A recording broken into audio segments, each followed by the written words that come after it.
Put out a crack DVD in some time, actually, man. But the fact that we're about to put out one and then the following one, we're gonna officially have my man Noah up on this joint or whatever. I thought it was important that we, come through and get him. NOE.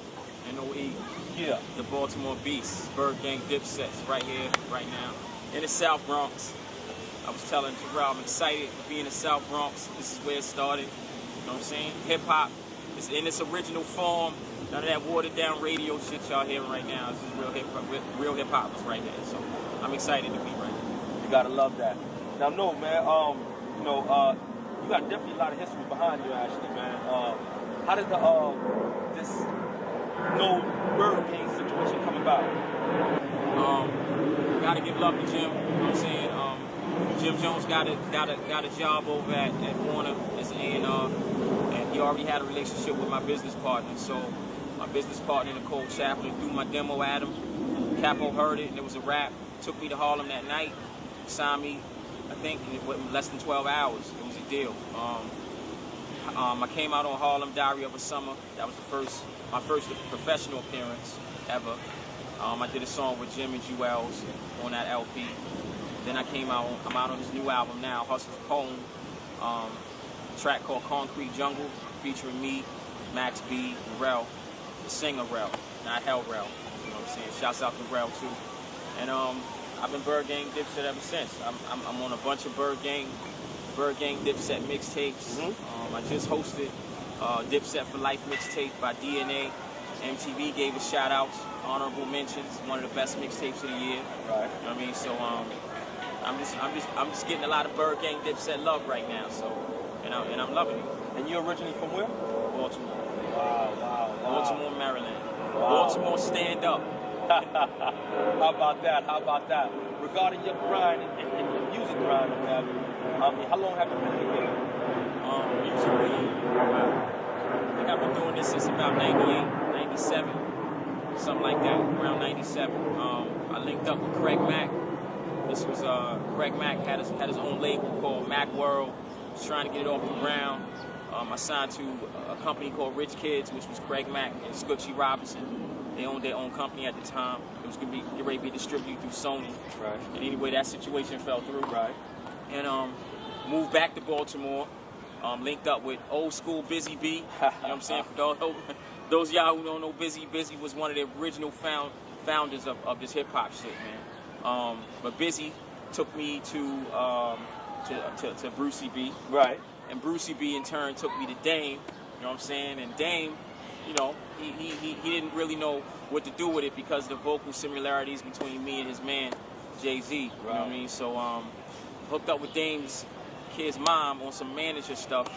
At the time they were going through whatever they were going through, she was going to manage me, so she took me to Jay-Z, my stuff to Jay, and Jay had a situation that he was developing his own company, but then that fell through. You know what I'm saying? So, the history of I'm sort of the most famous nobody that you guys don't know. You know what I'm saying? But now I'm not a nobody. Now I'm NOE. You know what I'm saying? It's official. I'm getting my 15 minutes. You know what I'm saying? So, and I'm loving it. But that's a good, nice few years that you experience, but also gain. Because a lot of times you notice a lot of individuals who go through that, but don't gain nothing. I mean, like, business-wise and everything else or whatever. So the way you carry it, conversations that we've actually, conversed on or whatever. Right. I've seen that you gained a lot, actually. Yeah. You gotta learn, man. In this business, it can't be about freestyling and lyrics. That's like actually 2% of the business. Right. You know what I'm saying? And a lot of artists don't really know that. And even if they do know, they sort of don't believe it. You know what I'm saying? Until they find out the hard way. You gotta learn the business. See, I'm talking publishing, mechanical rights. You gotta know terms like cross-collateralization, how a company can reap what they're recouping from your publishing as well as your royalties. That's illegal. A lot of artists don't even know that. You got to understand the whole payola game. You just got to understand the whole politics, with the business. If this is, the profession that you want to be in. If you want to do it for fun, then you freestyle on DVDs all day. Right. You know what I'm saying? But if you're trying to feed your family and live comfortably, you got to understand the business, and I learned, you know, and I also learned from failing. You know what I'm saying? I got, you know, trust me, I done got robbed a few times by some execs from I was supposed to get advances. Advances came and it was 20% of what I was supposed to get. Come to find out, they deducted studio costs and blah blah blah, all types of hidden. So, you know, but you learn, and you really also learn how bad you really want to be in. Of course. It tests your integrity. So, of course. You know, a lot of you young rappers, old rappers, whoever coming up, learn the business. You know what I'm saying? Learn the business, and you'll be okay. Which was a beautiful aspect of what I've just heard or what have you.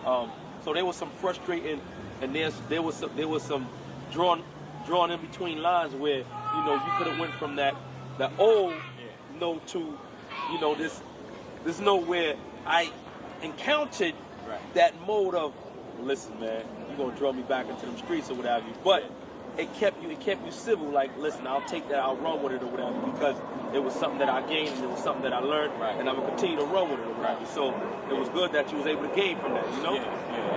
It's been times when you gotta swallow the bitter pill. You know what I'm saying? My business manager is Byrd Gang. I don't know, a lot of you aren't familiar with Byrd Gang, but Byrd Gang has been accounting to the stars. You know what I'm saying? But when I met Byrd sat me down. He said, "Listen, you got a lot of strikes against you already. You know, A, you're from Baltimore. B, you sound like one of the greatest rappers who ever lived. And C, you don't have no money." He said, "But you can make it. But I'm just gonna tell you, in this business, you're gonna eat your fair share of shit." And that's what he said to me. And he said this about 4 or 5 years ago. So I've been chewing gum ever since. You know what I'm saying? Because I have eaten my fair share.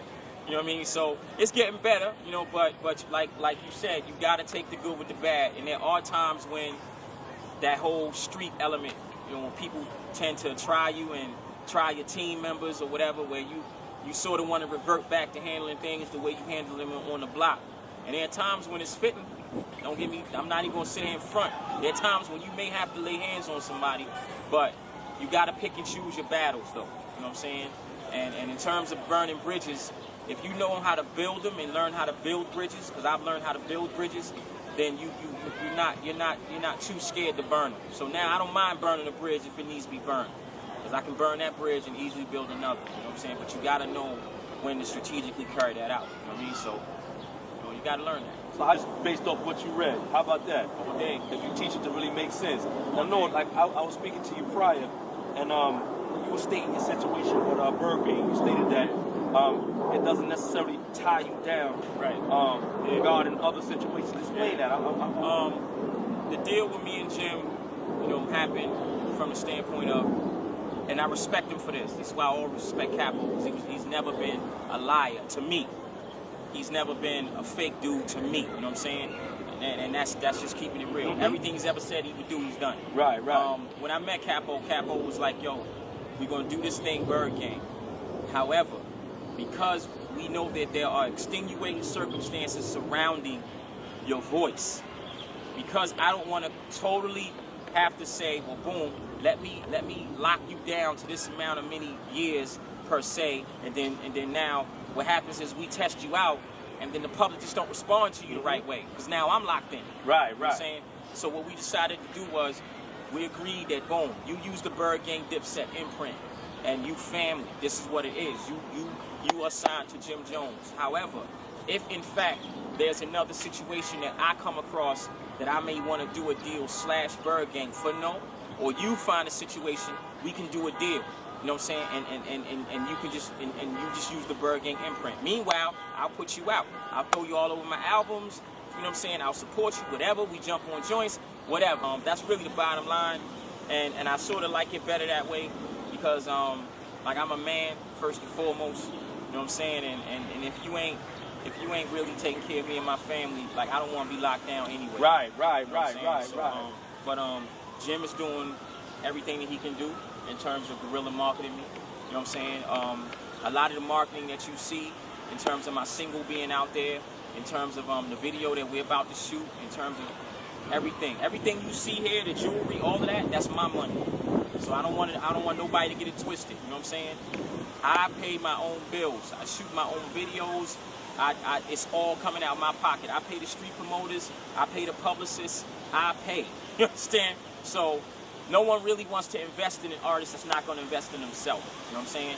So you have to invest in yourself. If you believe that what you're doing is real, then you put your money up. You know what I mean? Put your money up. So I'm putting my money up. You know what I mean? So that when these ringtone companies and when these labels sort of come my way, then they gotta talk turkey. You know what I'm saying? They can't talk to me like I'm just some fuckboy that just came out of, you know.